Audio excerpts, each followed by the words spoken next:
에베소서 6장 10절에서 11절입니다. 에베소서 6장 10절에서 11절입니다.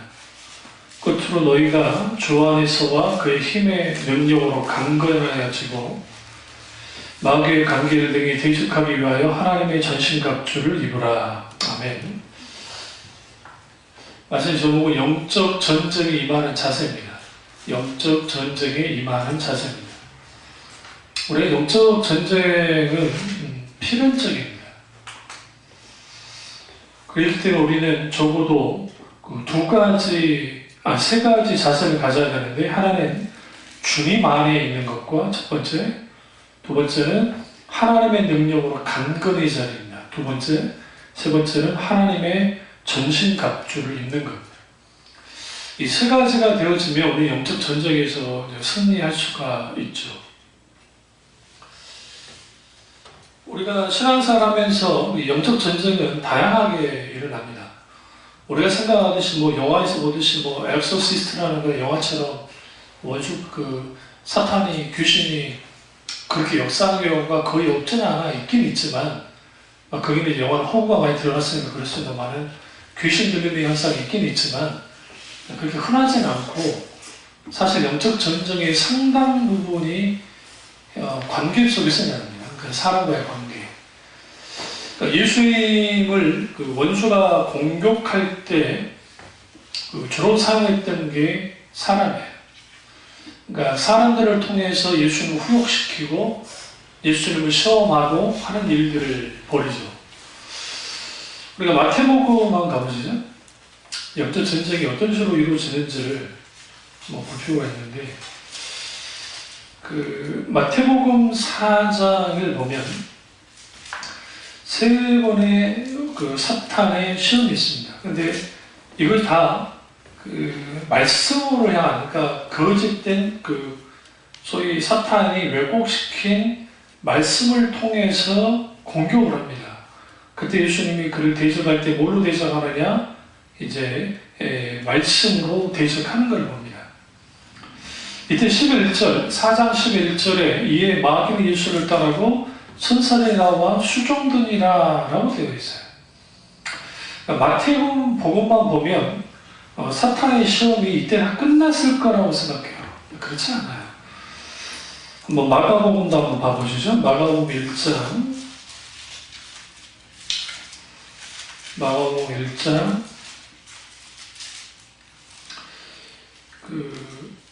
계속 쭉 보시면 13절, 40일을 계시면서 사탄에게 시험을 받으시며, 이 말씀이 좀 이상하죠. 그러니까 마태복음에서는 예수님이 마태복음 4장 2절에 40일을 밤낮으로 금식한 후에 줄이신지라 시험하는 자가 나왔다라고 말합니다. 그러니까 우리는 이제 대부분 이렇게 생각해요. 예수님이 40일 금식하신 다음에 사탄이 시험했다라고 통상 다 그렇게 알고 있어요. 그런데 마가는 뭐라고 하느냐? 40일을 계시면서 사탄의 시험을 받았다. 그러니까 40일 금식할 때 아예 예수님이 그냥 그렇게 금식한 게 아니라 원수의 공격은 계속 있었고, 결정타를 날리기 위해서 3번에 걸친 사탄의 공격이 있었다는 것을 알 수가 있습니다. 또 하나는 누가복음 4장 가보죠. 누가복음 4장 1절에서 13절, 특별히 13절을 보시면 마귀가 모든 시험을 다 한 후에 뭐라고 그래요? 얼마 동안 떠나니라. 여기서 얼마 동안 떠나냐에 아주 중요합니다. 잠시 떠난 거야. 그러니까 예수님을 사탄이 시험할 때 이때 자기가 졌으니까 잠시 떠난 것 뿐이야. 그럼 예수님이 그러면 계속적으로 그러면 공격받지 않았느냐? 그렇지 않습니다. 그 대표적인 게 우리가 너무나 잘 아는 베드로와의 관계 속에 사탄이 공격을 해요. 인자가 이제는 죽어서 사흘 만에 부활해야 될 거다라고 할 때 원수가 그 마음을 이제 사탄이 예수님의 제자들을 격동시켰습니다. 특별히 베드로를. 베드로의 귀에는 부활이라는 말씀이 들려오지 않아요. 죽는다는 말만 크게 들리는 거예요. 그러니까 어떻게 죽을 수 있냐 하면서 막 책망합니다. 그러니까 예수님이 뭐라고 그래요? 사탄아 내 뒤로 물러가라. 그 뒤에 누가 있었어요? 사탄이 있었어요. 가룟 유다가 예수님을 팔 생각을 할 때 사탄이 그 속에 들어갔다고 누가복음에 말합니다. 그러니까 쭉 들어가죠. 그 외에도 많은데, 만일 이제 마태복음 4장 3절에 만일 하나님 아들이여든에 집중하세요. 만일이라는 단어에. 다시 마태복음으로 가서 예수님이 십자가에 못 박혀 죽으시는 그 장면으로 쭉 가시면요.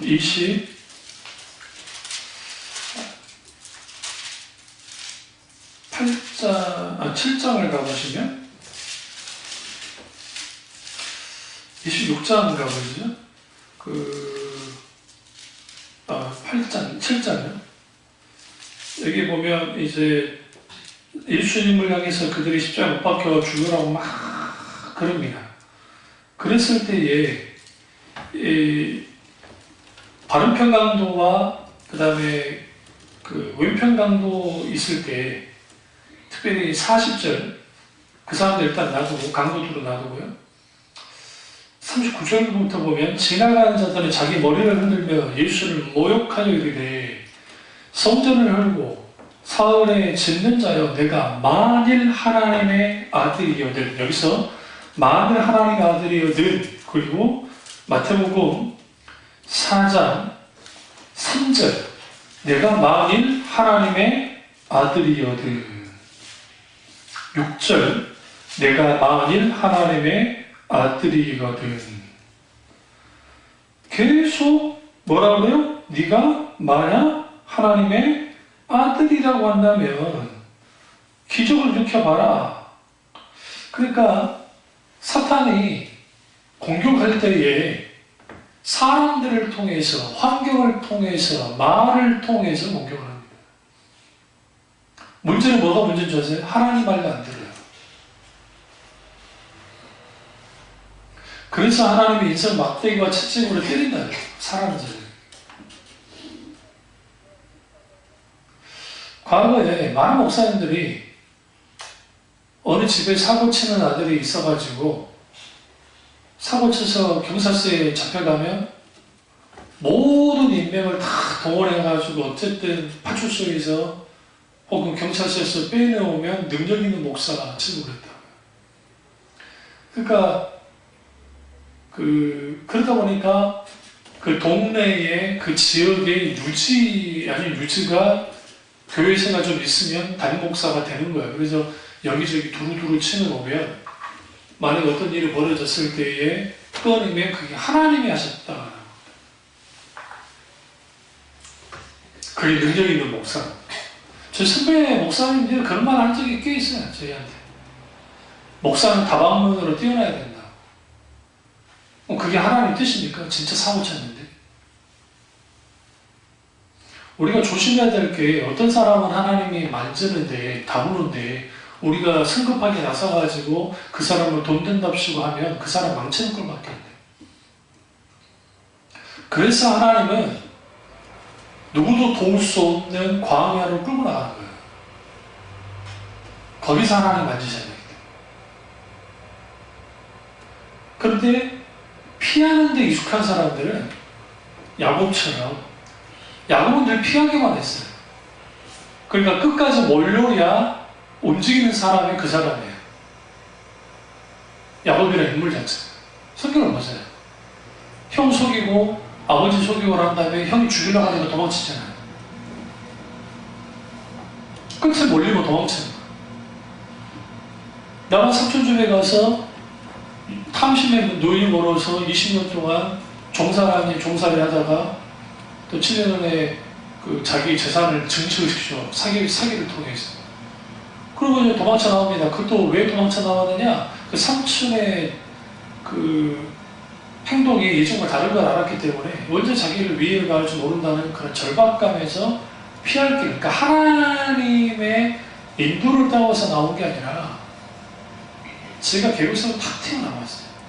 그래도 하나님이 함께 해주셨단 말이에요. 에서를 피해 도망쳐올 때도 하나님이 함께 해주셨고, 그 다음에 나반을 피해서 도망칠 때도 하나님이 함께 해주셨고, 에서를 만났을 때에도 인간적인 수단과 방법을 통해서 어떻게든 마음을 좀 해보려고 했고, 하나님 하신 거예요. 사실은 극적인 화해를 합니다. 그리고 선택한 게 뭐냐면 인간적인 결정, 세겜에 자기 터전을 둡니다. 세겜이 어디냐면 가나안 땅이 이렇게 있으면 경계선이 있어요. 그러니까 언제든지 돌아갈 수 있도록 하란으로 돌아갈 수 있는 그 지역이 세겜이에요. 이게 가나안 땅으로 들어온 것도 아니고 그렇다가 안 들어온 것도 아니고 애매모호한 곳에 있었다는 거예요.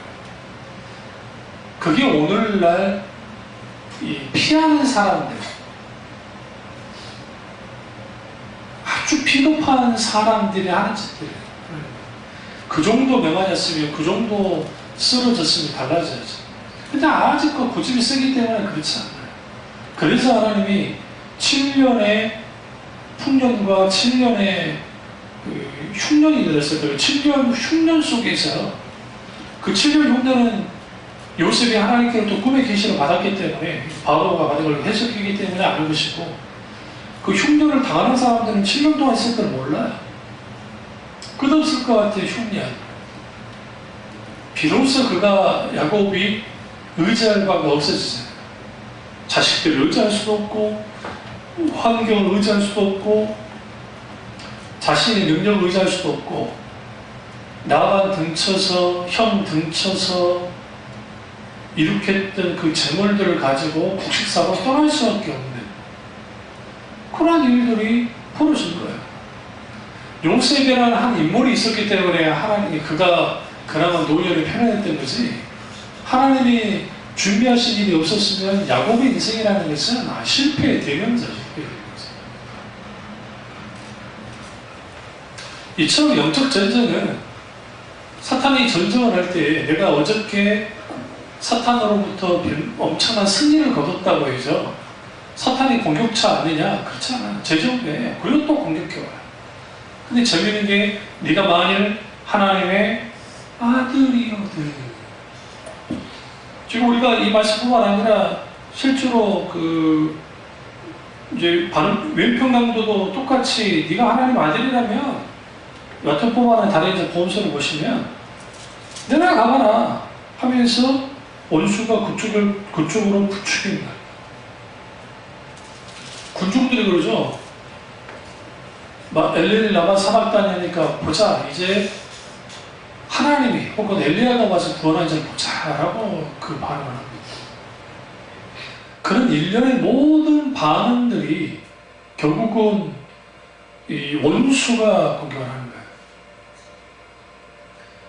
그 궤변을 말을 하는데, 궤변이라는 게 뭐냐면, 이게 이제 그리스 철학 사조 중에 하나입니다. 그러니까 영어로 소피스트라고 하는데, 궤변학이라는 게 있어요. 이렇게 아리스토텔레스나 스콜라 철학을 그린 철학이란 반동으로 나온 거예요. 이 사람들은 뭐냐면 이것도 좋고 저것도 좋다고 주장을 하는 거예요. 이것도 나쁘고 저것도 나쁘다. 그러니까 이야기를 양비론이라는 말을 들어보실 수 있을 텐데, 그게 주장하는 사람들인데 말도 안 되게 주장하는 게 아니고, 궤변이라는 게 그게 아니라 그럴싸하게 포장을 해서 이 말도 안 되는 말을 하는 거예요. 근데 듣는 사람들이 그럴싸해요. 이게 사탄이 하는 전술입니다. 사탄이 하는 전술. 그러니까 사실 그 말들을 통해서 혼란스럽게 만들고, 분별을 하지 못하도록 만들고, 그리고 자기 합리화시켜서, 그러니까 세상 말로 자기 똥줄이 타면 자기 부모도 잡아먹고 자기 자식도 잡아먹는단 말이에요. 이런 이기적인 인간들이. 이게 아주 무서운 거예요. 이게. 어떻게든 그 가정을 깨부시고 어떻게든 하기 때문에 눈에 보일 때는 그게 재정의 문제로 보일지 돈 문제로 보일지 모르지만 그 이면에는 아주 사악한 그 원수의 괴계가 있는 거예요. 대부분 그러잖아요. 집집마다 그런 왼수 새끼들이 하나씩 있다고. 듣다 보면 집집마다. 왜 국회의원들이 떵떵거리고 잘 살잖아요. 그런데 왜 자식 새끼들을 공기업이나 집어넣으려고 하겠어요? 돌머리라. 그 애들이 공부도 잘하고 좀 뛰어난 애들 같았으면 자기 실력으로 어디를 들어갔겠죠. 그런 능력이 안 되니까 어떻게든 좋은 직장 들어가게 하고 싶어서 로비를 하고 압력을 행사해서 국회의원들이 그 짓들을 하잖아요. 뭐가 쉬운 것처럼. 자칫하면 자기의 국회의원직이 날아갈 수 있다는 것을 감수하고서라도 불리한 짓을 또 그런 것이 밝혀지지 않을 거라는 확신 속에서 그런 일들을 하는 거예요. 거기는 다 뭐가 있어요? 탐심이에요. 그리고 자기 사랑이에요. 사탄은 우리를 공격할 때 우리의 자기 사랑을, 세상 사랑을 공격해요. 야곱이 이해가 안 되지 않으세요? 디나 사건 이후에 그 나무 밑에다가 모든 우상들을 다 버리고 오잖아요. 그때 거기에 금은 장식구도 있었단 말이에요. 그들이 떠났을 때 그거 가만 놔뒀을까요? 그 주위 있는 사람들이 파다가 자기들이 가졌겠지. 그러니까 금은 장식구까지 놔두고 그리고 거기에 우상과 그다음에 옷값도 우리가 옷 벗고 왔다고 하니까 그게 별거 아니라 생각하면 곳이 어마어마한 거예요. 그 시대에. 의복도 다 벗고 나오고 정결하게 하기 위해서. 그렇게 했던 사람이지만 막상 가나안 땅에 돌아와서 돌아볼까 해서는 알아서 자기 근거지인 세일로 옮겼고 거기서 야곱이 할 수 있는 건 하나도 없었어요. 성경에 다 보세요. 그냥 살았어요. 그리고 그 축이 누구에게 넘어가냐면 유다에 가는데 유다가 가나안 여자하고 결혼한 거예요. 말도 안 되는 행동을 해요. 그래 루벤이 그 척을 건드려요. 야곱이 척을 건들고. 그러니까 그러면서 하나님의 보호 안에서 살긴 했지만 그렇게 산 거예요. 죽지 못해 사는 것처럼 우리가 살다가 그 사랑하는 아들 요셉을 잃어버린 거예요. 그러면서 한없이 인고의 세월을 살다가 하나님의 후에 요셉을 통해서 시원해 줬기 때문에 그의 인생이 가치 있었던 것이고 또 그런 거지. 오늘날 대부분의 인생은 야곱 같아요. 저도 마찬가지입니다. 문제는 영적 전쟁에 우리가 임하는 자세가 분명해야 돼요. 분명해야 돼요. 삼킬듯이 사탄은 공격해 들어옵니다. 공격해 들어옵니다. 공격해 들어와서 계속 밀어붙입니다. 온갖 가문 이설을 통해서 그럴싸한 논리를 통해서 그럴싸한 말을 통해서 공격을 하죠. 그랬을 때 오늘 사도 바울의 이 말처럼 주님 안에 있어야 돼요. 우리는 주님을 떠나서는 승리할 수가 없습니다. 그러니까 영적 전쟁이 어떤 지역사회의 어떤 여기도 위에 절이 있잖아요. 그럼 우리는 기도할 때 이 옥상에 올라가가지고 교회 옥상에 올라가가지고 절을 향해서 저주받아라 절을 없어질지어다. 그게 영적 전쟁인가요?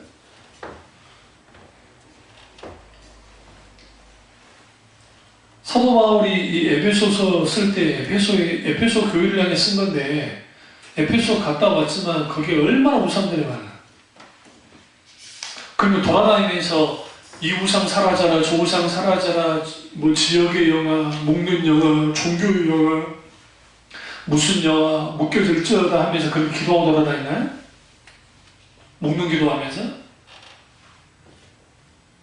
그러지 않았다고요. 사탄의 정체는 언제 드러났냐면 성령이 역사하실 때예요. 성령이 역사하실 때 그들의 그 사탄의 정체, 귀신의 정체들이 드러났어요. 특별히 빌립보에서 그렇고, 빌립보에서 할 때 그 소녀, 점하는 소녀를 귀신 쫓아냈을 때 그런 핍박을 받았던 것처럼 주님 안에 있어야 돼요. 그 주님 안에 있다는 것은 그 주님의 통치 안에 있고, 주님 보호 안에 있고, 주님과 친밀한 교제 속에 있을 때, 주님과의 관계 속에 있을 때 이기는 거예요.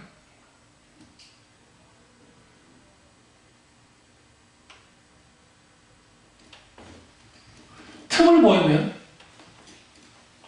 사탄은 틈이 좀 보이잖아요.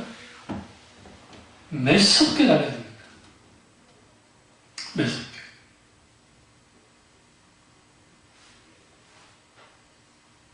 정말 매섭게 달려야 됩니다. 그것을 통해서 이루고자 하는 것을 이루어요. 꼭 이루어요. 이루려 해요.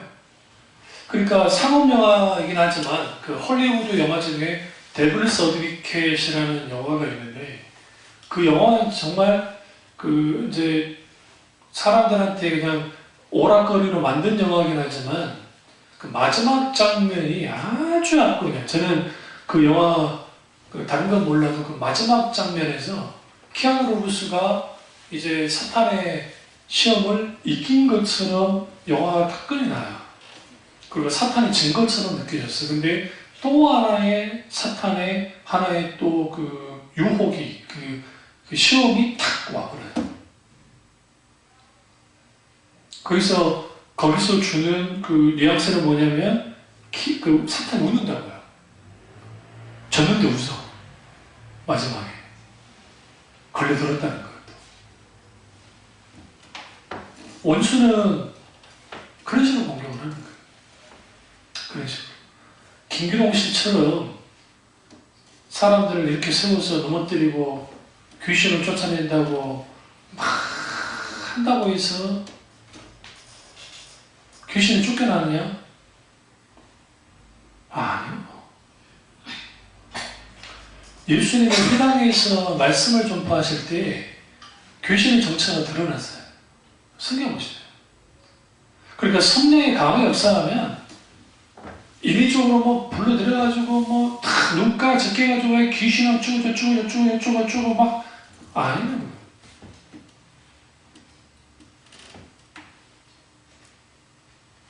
그러니까 잘못된 은사주의자들이나 이단들이 사람들을 이렇게 세워서 찬양을 열광스럽게 찬양을 시키고 거기에 집단 암시를 줄 수 있는 말들을 막 퍼붓고, 그리고 탁 하나님이 터져서 넘어지는 사람들은 하나님이 만지는 거라고, 하나님의 능력을 부으시는 거라고, 하나님의 축복이 있다고, 믿음이 좋은 사람이라고 암시를 준 다음에 내가 나사렛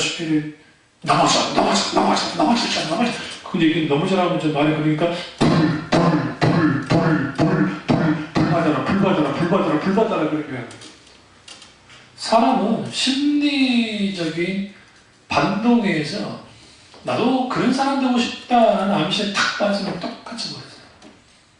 그거는 목사 아니라 체면술사들도 충분히 할 수 있는 거예요. 거기는 성격 유형에 따라 달라져요. 저처럼 아주 좀 냉철하려고 하고 좀 비판적인 사고를 갖고 있는 사람들한테는 통하지가 않아요. 절대 그런 것들.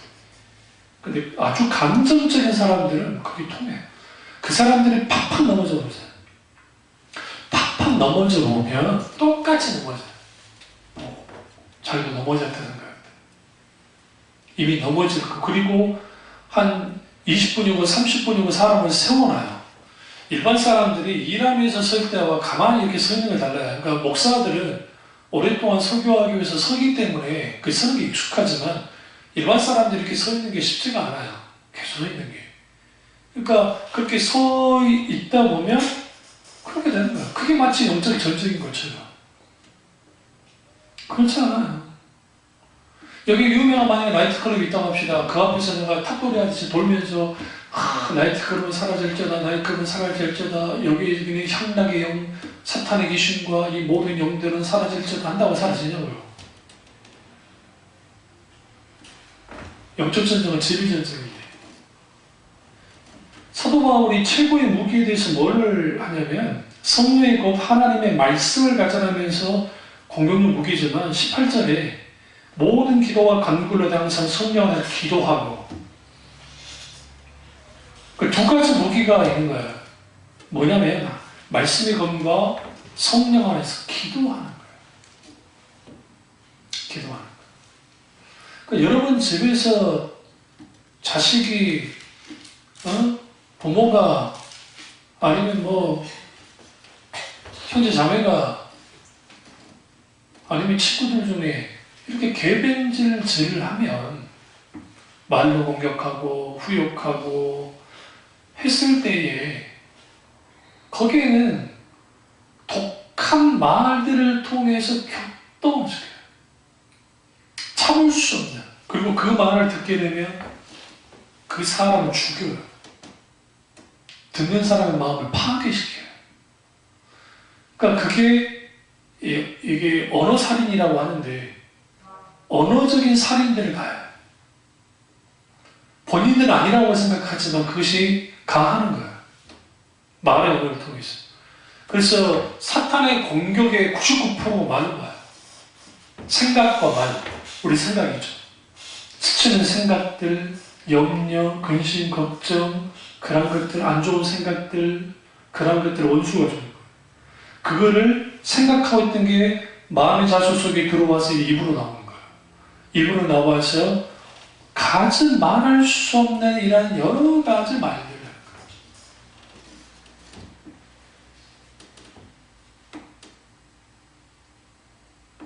그렇게 되어지면 사탄의 목표는 둘 다 촉발시키는 거예요. 그래서 그 아주 황폐한 땅처럼, 그러니까 불쏘시개로 바짝 마른 상태에 있는 나무에 살짝 조그마한 불만 당겨도 바람이 불면 걷잡을 수 없는 거대한 불이 되는 것처럼 불을 튀어버리는 거예요. 마음에. 불사라지니까 견딜 수 없는 아픔이 있고, 그 견딜 수 없는 아픔이 있게 되고 난 다음에 남는 것은 잿더미예요. 잿더미. 다시 순이 나기까지는 오래 걸려요. 근데 원수는 그 짓들을 해요. 그래서 자식과 그 다음에 부모와의 관계를 깨뜨리고 누군가의 관계를 깨뜨리고 깨뜨리는 거예요. 그래서 우리가 주님 안에 있을 때 주님의 보호를 받을 수 있기 때문에 주님 안에 있어야 되고, 또 하나는 그 힘의 능력으로 강건해져야 돼요. 강건해야 돼요. 북한군들이 우리 귀순했던, 얼마 전에 귀순했던 3명의 군인이 그만하잖아요. 제 북한 그 전방에 있는 군인들 중에 70%가 탈영을 하고 싶다. 한국으로 탈영하고 싶어 하는 생각을 갖고 있다. 배고파가지고. 지금 왜 김정은이가 저렇게 나오겠어요? 지금 제재가 먹히고 있는 거예요. 제재가. 전쟁이 나면 그 김정은의 직할부대가 한 20만에서 한 30, 많게는 40만 부대인데 한 20만 명 있는데 실제로 그 20만 명 되어 있는 그 사람들이 충직하게 움직여요. 개전하고 일주일이면 한 수십만 명이, 많게는 수백만 명이 죽었거든요. 총 맞아 죽는 전쟁은 끝났어요. 옛날 이야기고 이제는 포탄이나 미사일이나 그런 거에 의해서 죽게 되고. 그런데 막상 붙어보면 전쟁은 100% 우리가 이깁니다. 근데 100% 집니다. 왜죠?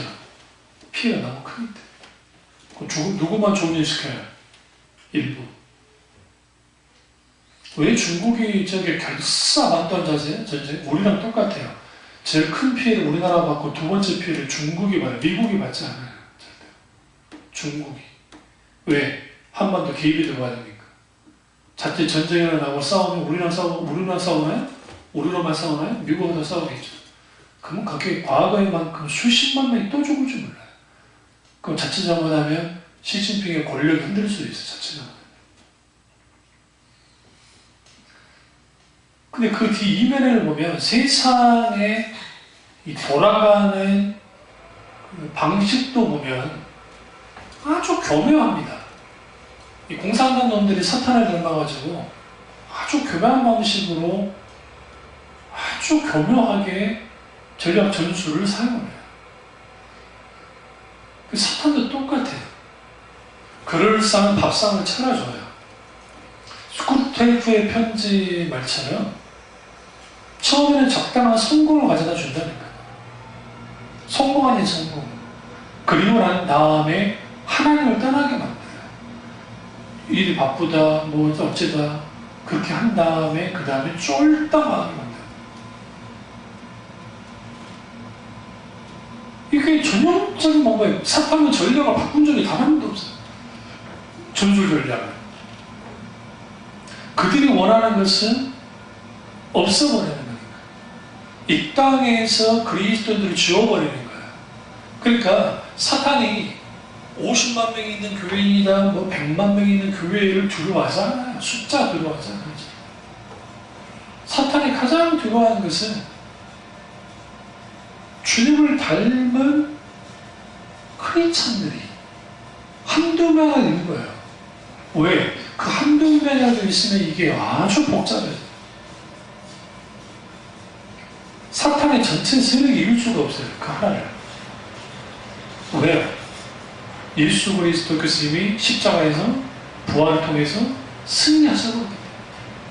우리는 이미 주님이 승리한 전쟁을 하고 있는 거지 우리가 승리하려고 하는 전쟁을 하고 있는 게 아니에요. 우리는 주님이 승리한 전쟁을 보장받기 위해서라도 우리 삶 속에서 우리 교회에서 영적 전쟁을 해야 돼요. 근데 마귀론 주자들처럼 막 귀신아 물러가라, 모두 귀신아 물러가라 그게 아니라 말씀으로, 진리의 말씀으로 분별하고 기도로 무장함을 통해서 기도로 충분히 하나님께 어떻게 할지를 물으면서 한 걸음 한 걸음 나아가요. 그래야 비로소 뭐가 이루어지느냐? 승리가 있어요. 근데 그 승리를 했다고 해서 끝나면 그렇잖아요. 신자가 이 세상에서 목숨이 끊어질 때까지 원수를 공격을 해요. 예수님이 십자가에 못 박혀서 다 이루었다, 운명하셨다 했잖아요. 성경에 운명하셨다 했다. 그 운명했을 때 비로소 사탄의 공격이 끝이 났어요. 그리고 하나님의 시간이 시작됐죠.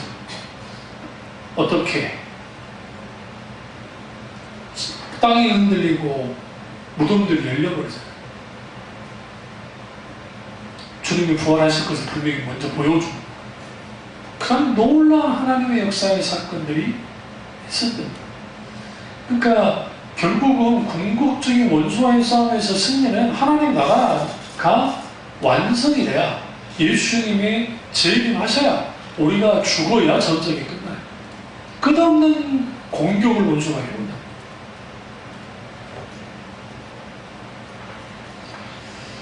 그럼 그분의 능력이 뭐냐?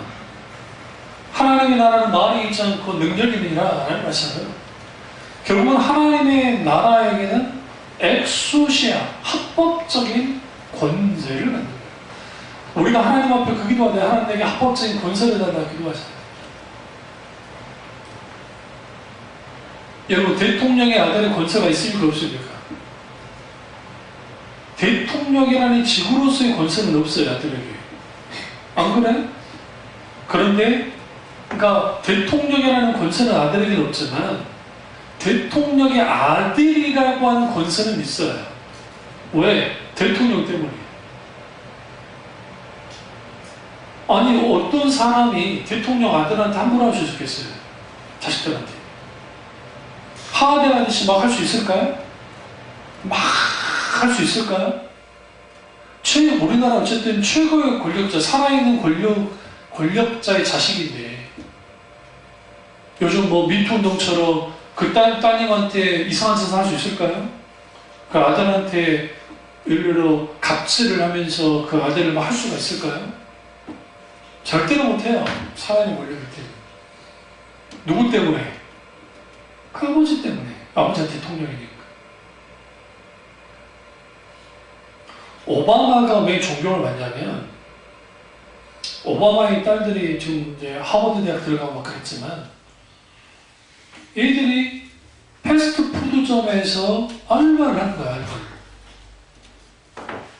너 왜 알바하니? 그 용돈을 안 준대. 네가 벌어서 써라 그래. 누가요? 대통령이 딸한테, 물론 이제 경호원들은 따라 붙겠죠. 그게 혹시 모르니까 붙겠지만, 그래서 아르바이트 하는 거예요. 그게 보여주기식 아르바이트가 아니라 정말 지 용돈벌이 하려고 그냥 아르바이트를 하는 거예요. 자연스럽게. 그리고 아빠가 이제 대학 가게 됐는데, 자기 아빠는 예일 대학인가 나왔으니까 너 예일 가라. 그러니까 딸내미가 나 예일 싫다고. 나 하버드 가기도 하버드 가버렸어. 제가 어쨌든 아빠와 다른 대학을 가버렸단 말이에요. 그때 오바마 했단 말이 참 그 아이의 말, 나는 이렇게 되기를 원했지만 그 아이의 그걸 존중한다. 그러니까 권세는, 자녀의 권세는 그 아버지와 어떤 관계가 있느냐에 따라서 권세가 달라지는 거예요. 우리가 탕자면 그 아버지의 권세가 전혀 미치지 않아요. 타국에 가서 아버지로부터 떠났죠. 분명히 물리적으로 그 아버지 아들이긴 해요. 그 아버지 아들이라고 해서 타국 사람들은 그를 인정해 주는 거예요? 아니요. 돼지치는 잡부 취급받았어요. 잡부. 그러니까 하나님과의 관계가 바로 되어져야 하나님의 권세가 우리 가운데 있는 거예요. 영적 전쟁에서 가장 큰 중요한 건 뭐냐면 하나님과의 관계를 빨리 정립하는 거예요. 우리는 전쟁을 위한 전쟁을 하는 게 아니에요. 하나님 예수 그리스도께서 승리한 그 승리하심을 분명하게 드러내는 거예요. 원수에게. 그리고 아버지께 영광을 드리는 거예요. 그리고 하나님을 드러내는 거죠. 큰아들도 비록 아버지 밑에 있었어도 그 아버지와의 관계가 실질적으로 친밀하거나 올바른 관계 속에 있지는 못하기 때문에 일방적인 관계 속에 있게 되어지면 그 관계는 이미 깨져 있는 거예요. 깨져 있었기 때문에 큰아들이 마땅히 누릴 수 있는 권세를 누리지 못했어요.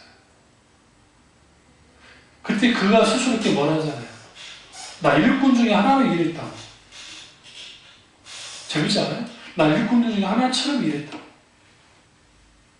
내 친구들한테 양 한 마리도 안 잡아줬잖아요. 이게 무슨 짓입니까? 아버지? 자기는 일꾼처럼 했어요. 그러니까 오늘날 주님의 권세를 누리지 못하는 사람의 특징이 뭐냐면 주님을 믿고 주님을 외형적으로는 떠난 적이 없다고 하지만 그분과의 관계 속에서 그분이 누군지를 알고 그 아버지와의 친밀한 관계를 갖고 교통하고 소통하고 그분과의 그런 게 있을 때에 그분의 권세를, 그분의 권위를 가지고 누릴 텐데 그게 한다는 거예요. 그러니까 막상 영적 전쟁에 나서게 되면 실패하는 거예요. 영적 전쟁에서. 마지막은 하나님의 전신갑주를 입는 건데 마지막 전신갑주를 입는 거예요. 이 부분은 제가 마지막 하나님의 전신갑주라는 설교로 제가 이제 말씀을 드리겠지만 12절 우리의 씨름은 혈과 육을 상대하는 것이 아니요 통치자들과 권세들과 이 어둠의 세상 주관자들과 하늘에 있는 악의 영들을 상대하리라. 여기서 세상 주관자들, 하늘에 있는 악의 영들, 이게 이제 사탄의 통치가 편재라는 표현을 쓰기도 하는데 통치, 권세, 어둠의 세상 주관, 하늘에 있는 악의 영들. 세상 뒤에는 사탄이 있습니다. 왜냐하면 아직도 왕노릇하고 있고 불법 점거하면서 합니다. 얼마 전에 한동대학교에서 페미니즘 학생이 페미니즘 강연을 학교에서 불어있는데 밀어붙인 거예요. 그래서 소위 페미니즘을 강의할 수 있는 전문 강사들이 와서 강의를 했죠. 한동대가 알겠지만 한동대는 기독교 정신하에서 만들어진 학교입니다. 그러니까 그걸 받아들일 수가 없는 거야. 그러니까 거기 페미니즘 주장 중에 정말 받을 만한 주장이 없지 않아요. 있어요. 남녀 평등으로 그리고 여권을 신장시켜줘야 되고 근데 그게 뭐까지 나가냐면 동성애까지 나가요. 그러니까 소위 말하는 젠더라고 하는 이 성담론을 가지고 나아갈 때 그 젠더의 영역을 이제 남성, 여성 이런 논리에서 벗어나서 이제는 트랜스젠더, 소위 동성애 호모라든지 레즈비언이라든지 또 성전하는 사람이라든지 그리고 양성을 갖고 있는 태어나면서도 그렇게 있는 사람도 있으니까 그런 사람이라든지 또 남자도 있고 여자도 있고 이 모든 것을 통째로 그냥 한 사람으로만 보자. 이번에 정부에서 헌법 개정 중에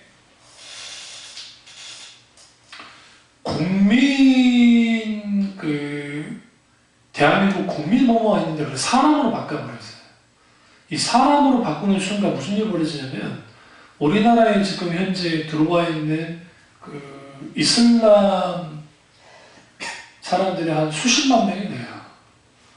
자칫잘못하면 이 사람들이 헌법소위나 뭘 해가지고 영주권을 획득할 수가 있어요. 자칫잘못하면. 뭐 그러지 않을 수도 있겠지만 그걸 우려하는 거예요.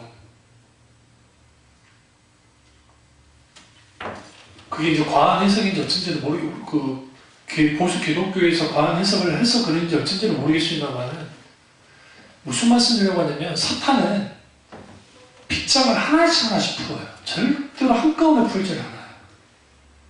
하나씩 빗장을 풀게 해서, 그 다음에 뭐예요? 무장해제를 시켜버려요. 무장해제. 군인이 전쟁터에서 전쟁을 하고 있는데, 덥다고 해서 헬멧을 벗으면 됩니까? 저 총탄이 왔다 갔다 하는데 벗는 순간 무슨 일이 벌어져요? 많이 죽죠. 우리 영화 같은 거 보면 그럴 때 있잖아요. 막 전장에 있다가 그냥 벗다가 탁 맞고 죽는 장면 일부러 보여주잖아요.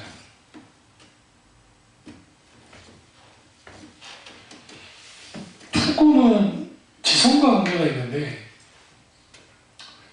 놀랍게도 자칭 기독교인이라고 하는 20대들 중에 동성애를 어떻게 생각하냐 하니까 56%가 괜찮다.